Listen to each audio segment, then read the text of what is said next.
ये कहानी आरव की एक ऐसी ही है जिसने अपने पूरे बचपन से लेकर जवानी तक का सिर्फ एक ही जिम्मेदारी निभाई, अपनी 4 बहनों की। माँ-बाप का साया तो बचपन से ही उठ गया था। घर में बस एक टूटी चारपाई, एक चूल्हा और एक आरव की मेहनत थी और चारों बहनों की उम्मीदें। आरव रोज़ सुबह 5 बजे उठकर दूध की सप्लाई करता, दोपहर को होटल में बर्तन धोता, रात को कोचिंग में बच्चों को पढ़ाता।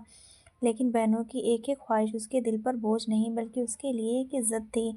सबसे बड़ी बहन सखी के लिए दहेज की मांग सामने आई। 5 लाख, एक एक्टिवा। आरव ने शांत होकर कहा, सखी की इज़्ज़त बेचकर शादी नहीं करूँगा। लोग हँसते, ताने मारते। 4-4 बहनें हैं, लड़का खुद ही 2 कौड़ी का है, कौन करेगा शादी? लेकिन आरव हर ताने के पीछे मुस्कुरा देता। उसे अपनी बहनों पर भरोसा था और भगवान पर भी।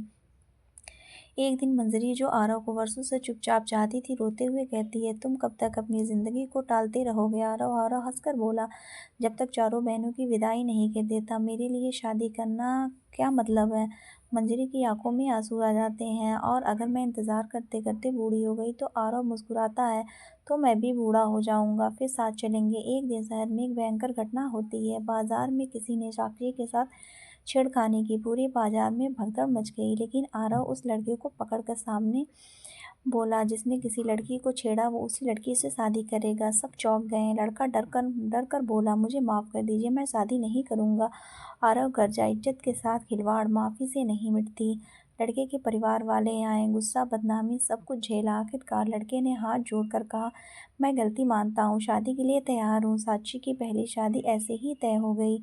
दूसरी बार लक्ष्मी बहुत गोरी होने का शौक रखती थी। आरव हर रोज कहता, गोरी नहीं, दिल का साफ होना चाहिए।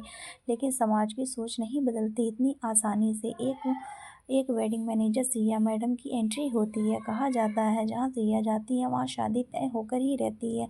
वे बहनों को देखकर बोली, अगर आपके भाई में इतना दम है तो मैं भी आपकी शादियाँ करवा दिखाऊंगी, लेकिन शर्त रखी, हर लड़की पर काम करना पड़ेगा। अपने आत्मविश्वास, बोलने का तरीका। आरव बोला, मैं मेहनत करूंगा, मगर झूठी शान शौकत नहीं बेचूंगा। महीने बीतते गए, शादियां होने लगी। पहली, दूसरी, तीसरी, चौथी। चौथी बहन सपना की शादी फंस गई, क्योंकि सपना किसी और से प्यार करती थी। आरव के ही सबसे अच्छे दोस्त विवान से। लेकिन विवान का परिवार गरीब, लड़कियों को बहू बनाने के लिए खिलाफ था।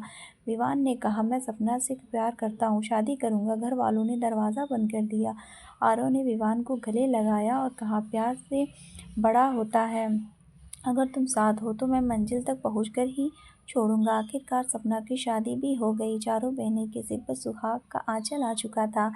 अब मंजरी रोने लगी, अब तो शादी कर लो। आरव उसके सामने घुटने पर बैठ गया, मेरी जिंदगी भर की थकान सिर्फ तुम ही उतारोगी। और उसी शाम पूरा मोहल्ला तालियों से गूंज उठा। चारों बहनों का भाई अब खुद दूल्हा बनने जा रहा था। और लोग कहते हैं, जहाँ बहनों की दुआ है वहाँ सब मुश्किल काम आसान है।